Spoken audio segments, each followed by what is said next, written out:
Snail के नियम। देखिए सुनिए, स्नेल या स्नेल दोनों दे सकता है। स्नेल कहेगा और चाहे यहाँ स्नेल कहे, ऐसे भी दे सकता है दपद। ठीक है, समझ रहे हैं ना। तो स्नेल का नियम, स्नेल का नियम,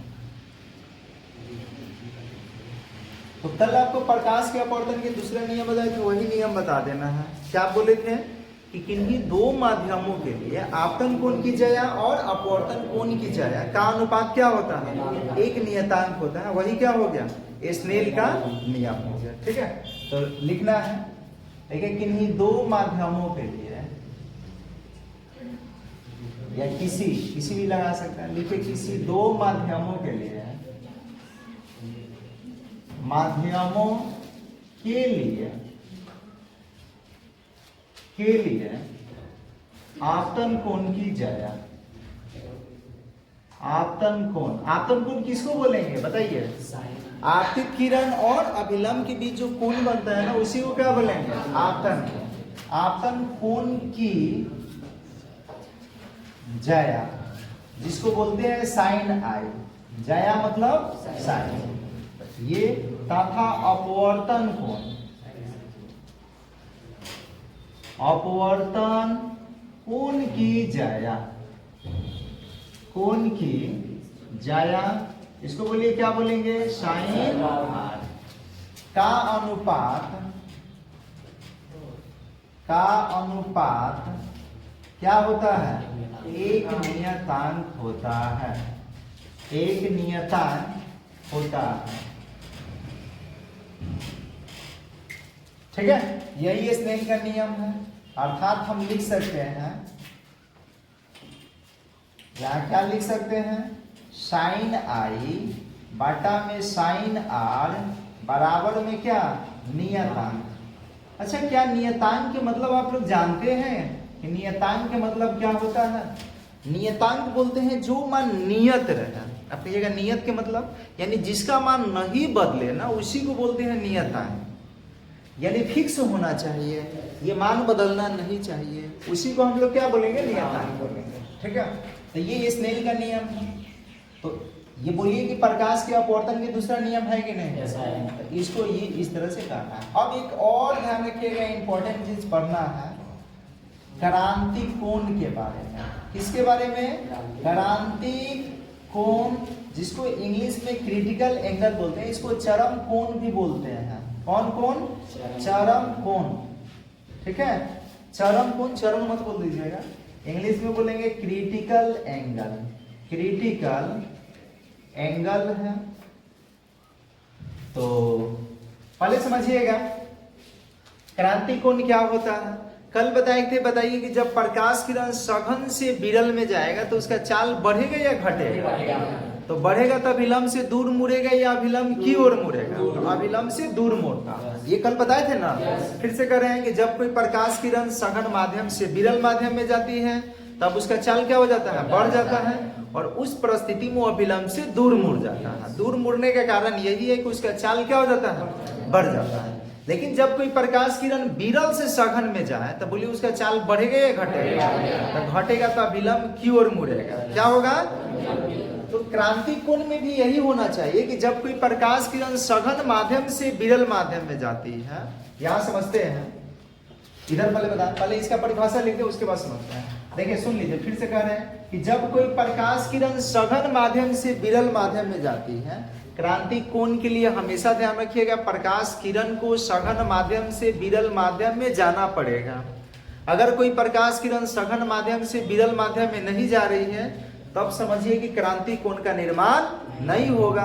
क्रांतिक कोण का निर्माण तभी होगा जब प्रकाश किरण सघन माध्यम से किधर, विरल माध्यम में जाए। क्योंकि जब तक चाल नहीं बढ़ेगा, जब तक अभिलंब से वो दूर नहीं मुड़ेगा, तब तक क्रांतिक कोण का निर्माण नहीं होगा।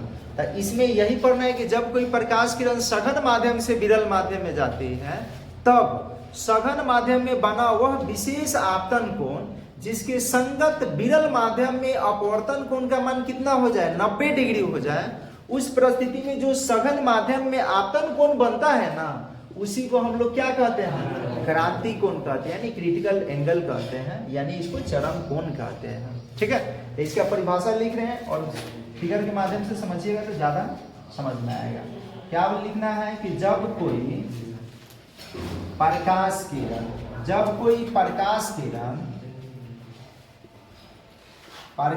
किरण हमेशा आपको याद रखना होगा सघन से विरल में जाना चाहिए। जब कोई प्रकाश किरण सघन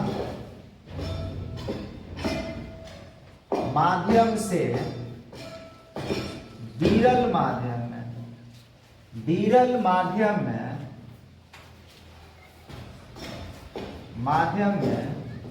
जाती है तब सघन माध्यम में बना वह विशेष आपतन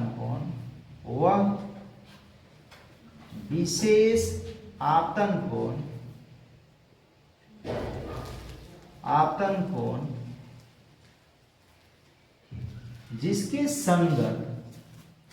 जिसके संगत विरल माध्यम में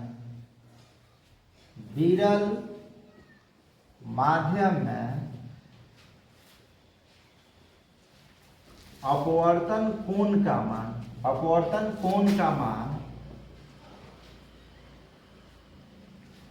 90 डिग्री हो जाता है। तब सघन माध्यम में बने आपतन कोण को सघन माध्यम में बने आपतन कोण को क्रांति कोण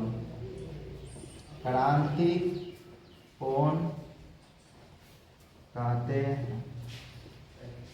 ठीक है, ये जरूरी है कि आप ये बोलबे करें कि सघन माध्यम में बने आप, ये ध्यान रखिएगा, बने आपतन कोण को ये यहाँ पे डायरेक्ट कर सकते हैं। फिर से सुन लीजिए, जब कोई प्रकाश किरण सघन माध्यम से विरल माध्यम में जाती है तब सघन माध्यम में बना वह विशेष आपतन कोण, यानी सघन माध्यम की बात किया जा रहा है, वह विशेष आपतन कोण जिसके संगत विरल माध्यम में अपवर्तन कोण का मान कितना डिग्री हो जाता है, 90 डिग्री हो जाता है। तब उसे क्या कहते हैं, तब उसे कहेंगे ध्यान रखिए क्रांति कोण। क्या कहेंगे, क्रांति कोण।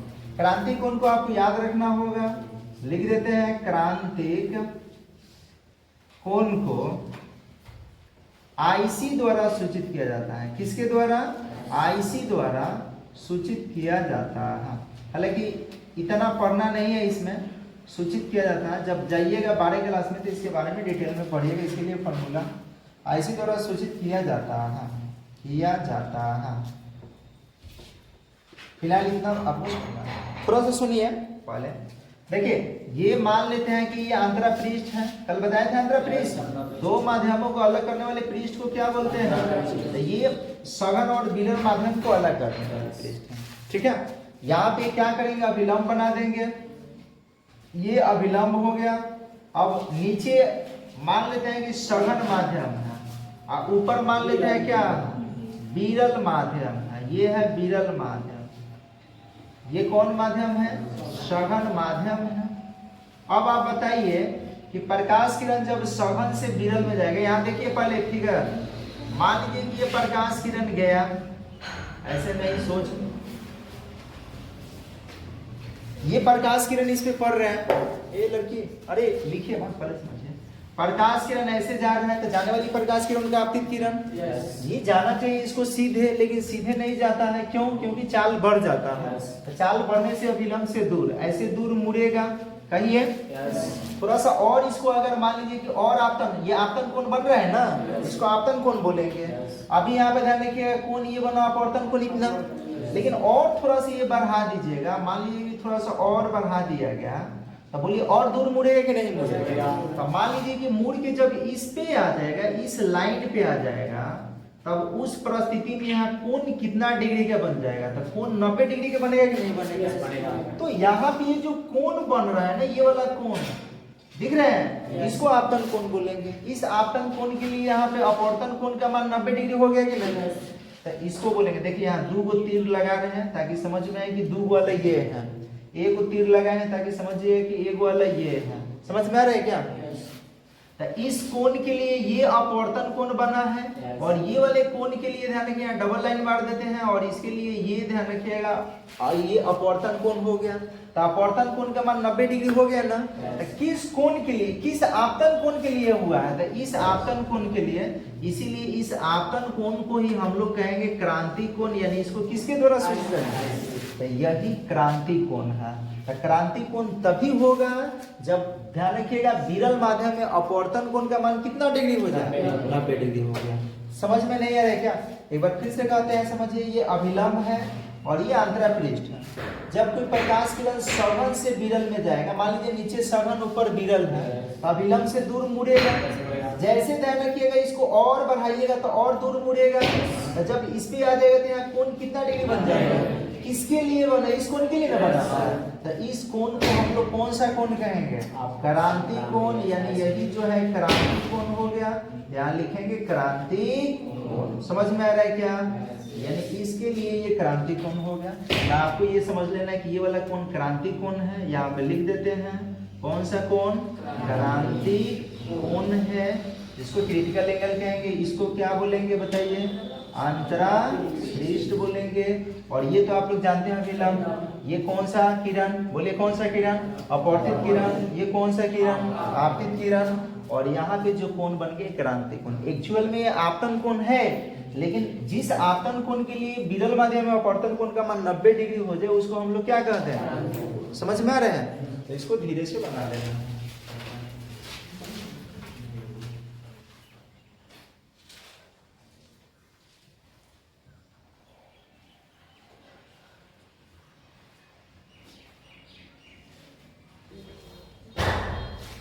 देखिए प्रकाश का कोण आंतरिक परावर्तन, तो समझ जाइए कि आंतरिक परावर्तन, यहाँ परावर्तन है, अपवर्तन नहीं है। ध्यान रखिएगा क्या है, परावर्तन।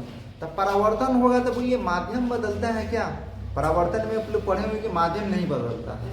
जब कोई प्रकाश किरण क्या होती है, किसी सतह पर पड़ती है और टकरा कर फिर वापस लौट जाती है, तो उस घटना को क्या बोलते हैं, परावर्तन। तो इसमें क्या कहेंगे समझिए, प्रकाश के पूर्ण आंतरिक परावर्तन में कि जब कोई प्रकाश किरण सघन माध्यम से, क्योंकि हम लोग अपवर्तन पढ़ रहे हैं और अपवर्तन में परिवर्तन हो आ गया, तो माध्यम दूगो होना चाहिए। सघन माध्यम, माध्यम से कहा जाती है, विरल माध्यम में जाती है, ठीक है। तथा आपतन कोण का मान,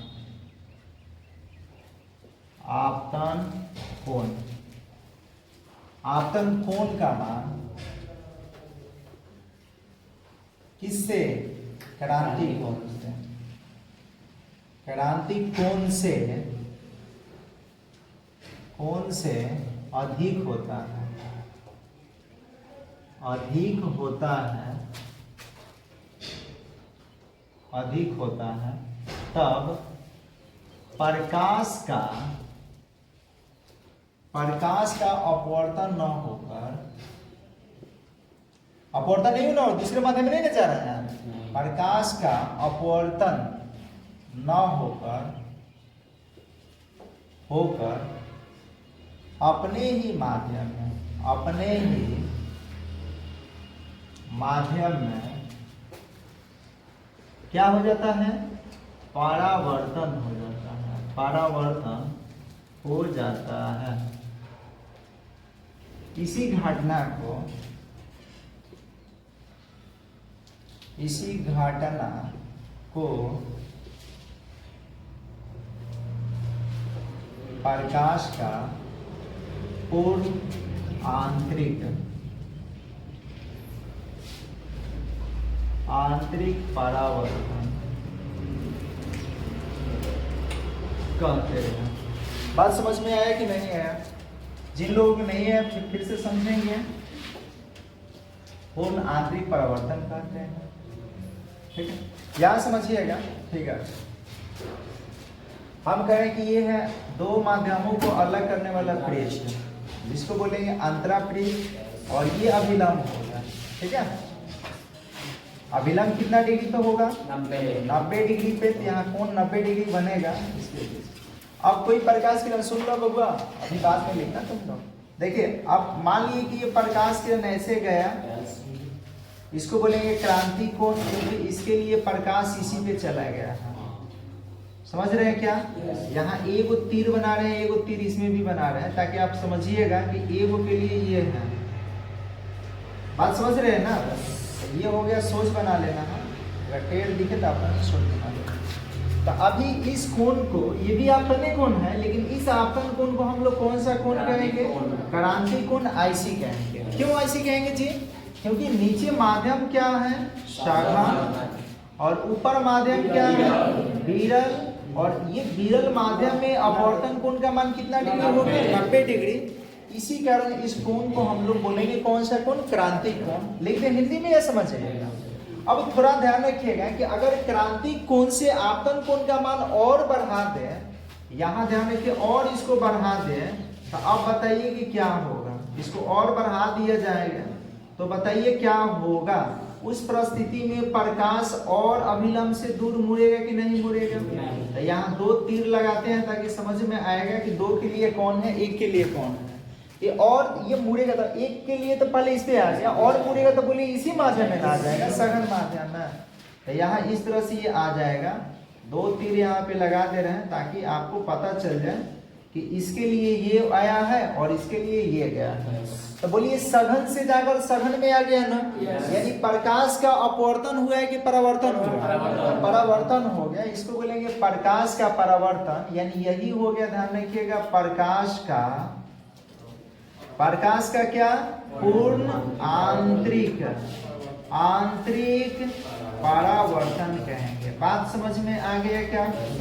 ये वाला जो कोण है इसको बोलेंगे आपतन कोण। क्या बोलेंगे? आपतन कोण। यहाँ पे लिख देते हैं आपतन कोण। आपतन कोण बोलिए कि ये वाला जो कोण है, दिख रहा है ना, इसको बोलेंगे क्रांति कोण।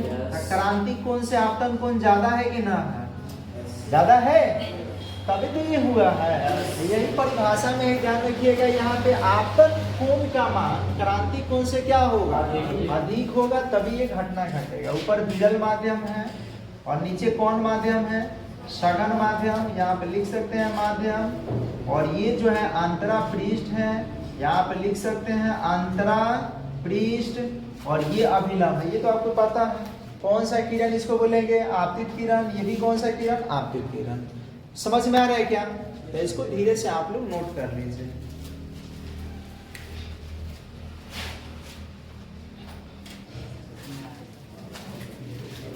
चलिए इसको मिटा रहे हैं, फिगर मिटा दे। आइए अब थोड़ा सा एक और चीज यहाँ से पूछ सकता है आपसे, कहेगा क्रांति कोण के लिए कौन से शर्त है, कब क्रांति कोण की घटना घटेगा, कब नहीं होगा? समझ लेते हैं। यहाँ पे हेडिंग दूसरा बनाना है, क्रांति को नहीं, सॉरी, प्रकाश के पूर्ण आंतरिक परिवर्तन के लिए शर्त लिखना क्या है? प्रकाश के पूर्ण आंतरिक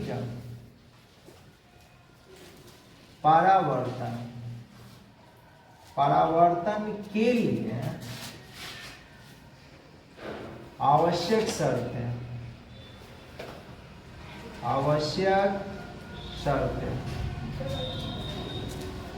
तो समझिए, पहले बाद में लिखते रहिएगा। आप लोग थोड़ा सा भी कुछ लिख रहे हैं तुरंत लिखना चालू कर दे रहे हैं।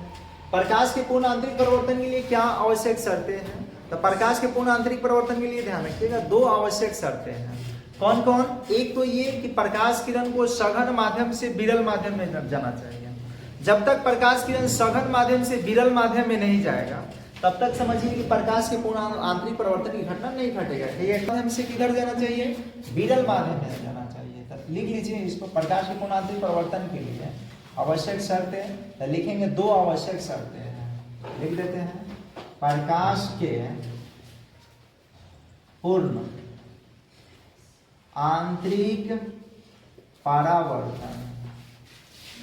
परावर्तन के लिए दो आवश्यक शर्तें हैं, दो आवश्यक शर्तें हैं। कौन कौन? तो पहला, प्रकाश किरण को सघन माध्यम से किधर जाना चाहिए? विरल। क्या विरल से सघन में जाएगा तो पूर्ण आंतरिक परिवर्तन घटना घटेगा? तो क्या कहिएगा? नहीं घटेगा। तो यहां से लिख देंगे प्रकाश किरण को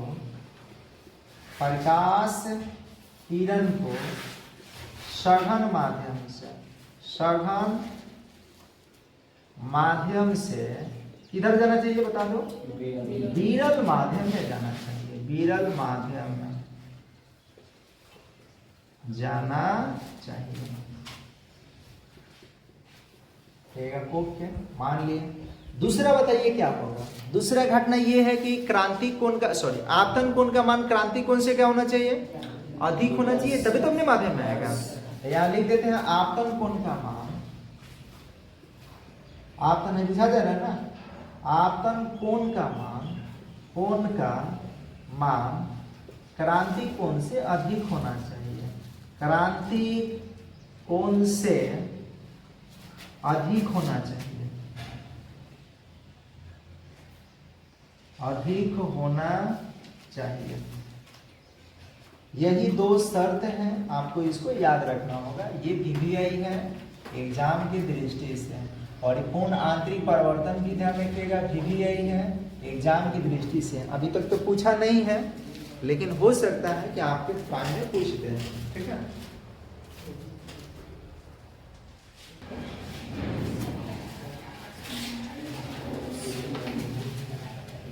एक किंतु कृति व्हाट इधर ध्यान दीजिए।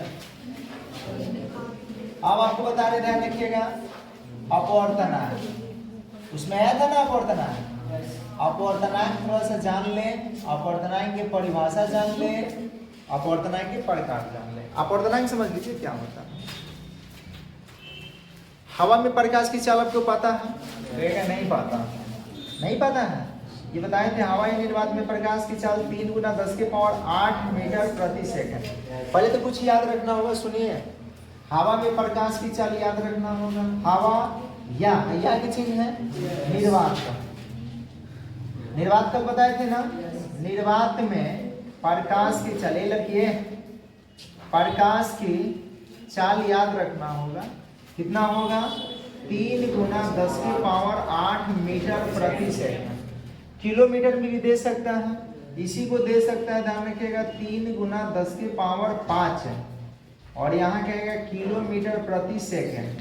तो ये हवा या निर्वात में प्रकाश की चाल। अगर आपसे कोई पूछे कि बोलिए हवा या निर्वात में प्रकाश की चाल कितना होता है? 3 × 10⁸ मीटर प्रति सेकंड या 3 × 10⁵ किलोमीटर प्रति सेकंड। अब पानी में चलते हैं। पानी में प्रकाश की चाल,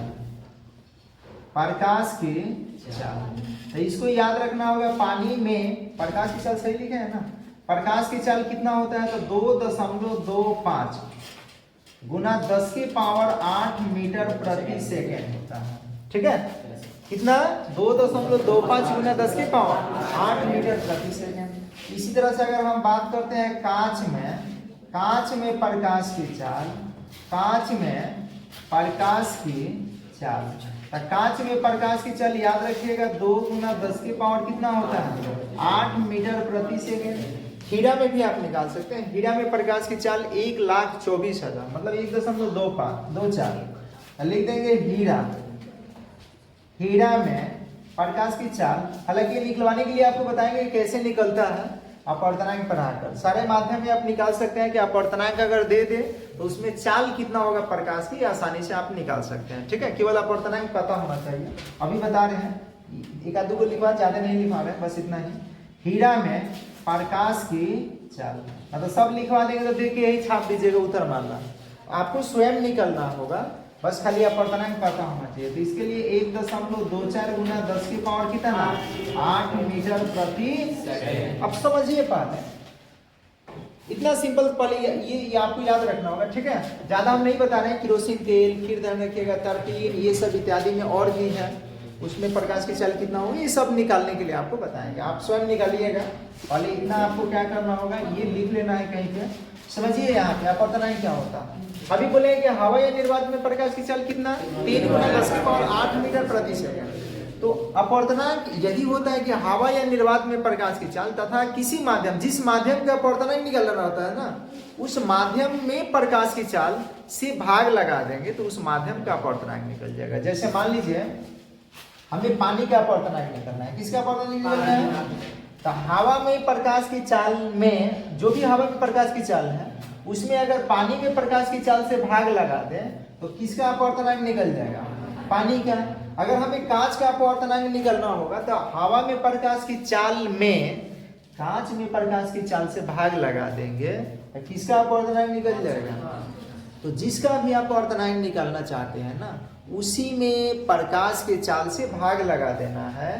किसमें? हवा या निर्वात में प्रकाश की चाल में। ठीक है, नहीं समझ में आया क्या? फिर से कर रहे हैं। जैसे हमको मान लीजिए कि पानी का अपवर्तनांक निकालना है। किसका? पानी का अपवर्तनांक निकालना है। हम कह रहे हैं कि हवा में प्रकाश की चाल को ऊपर लिख दीजिए, 3 गुना कितना? 10 के पावर 8। और किसका अपवर्तनांक चाहिए? इसकी चाल को नीचे लगा देना है, 2.25 गुना 10 के पावर। आई तो खत्म। नीचे दशमलव में कई गुण, तो ऊपर 2 को 0 बढ़ जाएगा यानी 300 होगा। बाटा में 225 होगा या नहीं? 25 के परा से ये कटेगा कितना बार में? 9 बार में 25 के परा से ये कटेगा कितना बार में? पहले तो 4 बार में, 12 बार में ये कट गया और कटेगा 3 के परा से 3 बार में, ये कई बार में? 4/3 यानी 1.33 भाग लगाएंगे तो आ गया, यानी ये पानी का अपवर्तनांक कितना आ गया? 1.33।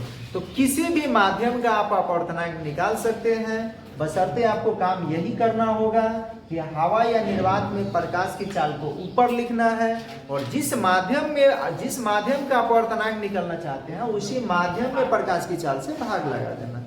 जैसे हम कहें कांच का बताइए तो कुछ ना, हवा के जानते हैं ना, तो इसको ऊपर लिखना है, नीचे किसको लिखेंगे? तो इसमें प्रकाश की चाल 2 गुना 10 के पावर, ये खत्म। 3/2 भाग लगाएंगे, 1 कितना आ गया? यानी इसका अपवर्तनांक पता चल गया, भारी है, तो आराम से आप निकाल सकते हैं। तो ये कैसे अपवर्तनांक की परिभाषा बोलेंगे? हवा या निर्वात में प्रकाश की चाल तथा किसी माध्यम में प्रकाश की चाल के अनुपात को उस माध्यम का क्या कहते हैं? अपवर्तनांक कहते हैं।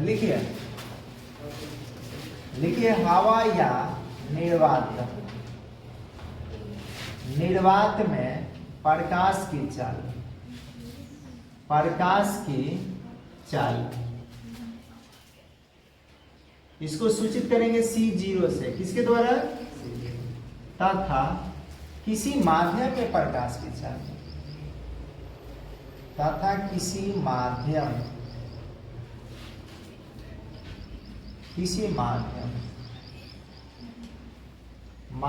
में प्रकाश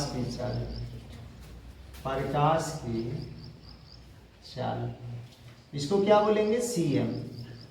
एम नीचे पड़े हैं, ध्यान रखिएगा। CM बनी वाला मत लिख दीजिए ना, तो चीफ मिनिस्टर हो जाएगा। के अनुपात को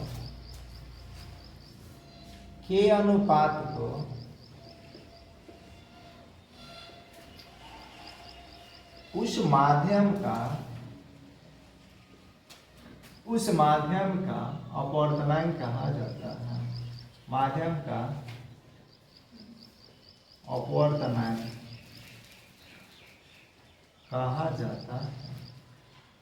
कोई परेशानी है तो आप बोल सकते हैं, और नहीं है तो लिखिए।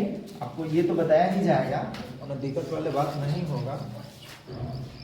लिख देंगे इसे म्यू देखिए कैसे बनाते हैं ना, बाद में रोने शुरू कर दीजिए ये क्या आ गया। यू बनाने आता है तो यू बना के तनी गोर है गला बना दी ना, ठीक है। तो इसको बोलेंगे म्यू, क्या बोलेंगे? म्यू। बाद में भूला मत जी, म्यू द्वारा क्या करते हैं? सूचित। एन द्वारा भी सूचित करते हैं, म्यू द्वारा भी सूचित करते हैं। म्यू द्वारा क्या किया जाता है? सूचित किया जाता है, सूचित किया जाता है। समझ रहे हैं क्या? एन भी लिख सकते हैं, यहाँ पे लिख देते हैं एन या म्यू। अब इसी को एन को भी म्यू मत बोल लीजिएगा, यहाँ म्यू लिख दिया है तो इसको एन बोलेंगे, इसको क्या बोलेंगे? म्यू। तो एन या म्यू द्वारा सूचित किया जाता है। यहाँ पे लिख देंगे अपवर्तनांक बराबर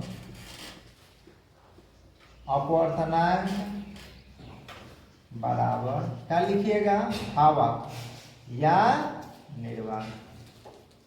हवा या निर्वात में प्रकाश की चाल, निर्वात में प्रकाश की चल, बटा बोलिए क्या, माध्यम में प्रकाश की चल। कौन माध्यम, तो जिस माध्यम का निकलना है, माध्यम में प्रकाश की चल। यानी अपवर्तनांक को क्या कहेंगे, म्यू कहेंगे ना, म्यू बराबर इसको क्या बोलेंगे, C0 और इसको क्या बोलेंगे, C। तो यही अपवर्तनांक निकालो। अपवर्तनांक के कोई अगर मात्रक पूछ दे तो याद रखिएगा, जैसे आवर्धन का कुछ मात्रक नहीं होता है उसी तरह अपवर्तनांक के भी कुछ मात्रक नहीं होगा, क्योंकि ये दो समान राशियों का अनुपात है, दोनों मात्रक कट जाता है। तो इसको नोट कर लीजिए।